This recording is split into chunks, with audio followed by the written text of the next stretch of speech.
Hello bachcho, let's read out the question first. Find the relation between the group velocity u and the phase velocity v for the following dispersion laws. जिसमें बोल रहा है v varies k. Here lambda k and omega are the wavelength, wave number and the angular frequency. So यहाँ पर हमें relation find करना है किसमें, group velocity u and phase velocity v के बिटवीन में फॉर द डिस्पर्शन लॉ, जहाँ पर v वैरी करता है with respect to k.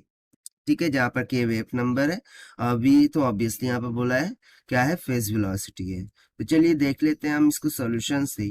But before of its let's talk about the key concept which we are going to use here for this question.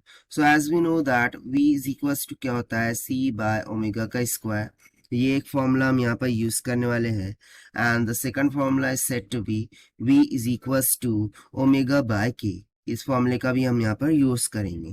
तो सबसे पहले तो मैं यहाँ पर क्या करता हूँ, देखिए जैसा कि हमने यहाँ पर देखा v is equals to c by omega का स्क्वायर होता है, जहाँ पर c कांस्टेंट होता है जिसकी वैल्यू होती है 3 इंटू 10⁸ मीटर पर second. So can I say that tv is inversely proportional to the omega का स्क्वायर, राइट.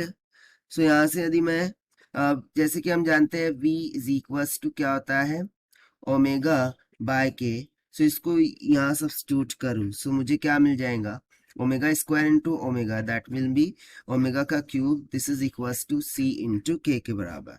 तो यहाँ से मुझे ओमेगा की वैल्यू कितनी मिल जाएंगी, c raise to 1/3 into k raise to 1/3 के इक्वल.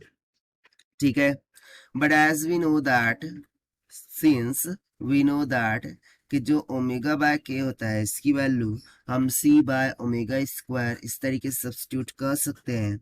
सो इसके अकॉर्डिंग thus हम यहाँ से बोल सकते हैं कि जो ग्रुप वेलोसिटी है that is u, this will be equals to, वो क्या हो जाएगा, D omega by D k.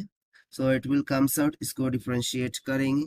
सो ये कितना आ जाएंगे, सी रेज़ टू 1/3 तो एडजस्टेड रहेगा, इसका डेरिवेटिव हो जाएगा 1/3 और के रेज़ टू 1/3 माइनस 1, 3 1 3, 1 माइनस 3 यानी कि -2/3, यानी कि कितना हो जाएगा, के रेज़ टू -2/3 के बराबर. और जैसे कि हमने लिखा omega by K is equals to क्या होता है, C by omega square. So can I say that कि u will be comes out to be, कितना निकल के आ जाएगा, 1/3 into omega by K equal.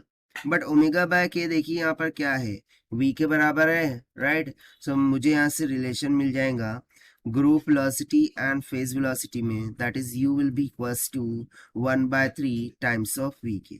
और यही हो जाएगा हमारा आंसर जो कि हमने सॉल्व किया by using the conceptual formula of v equals to c by omega square and v equals to omega by k से. So this is the required solution. I hope you understood well. Best of luck. Thank you.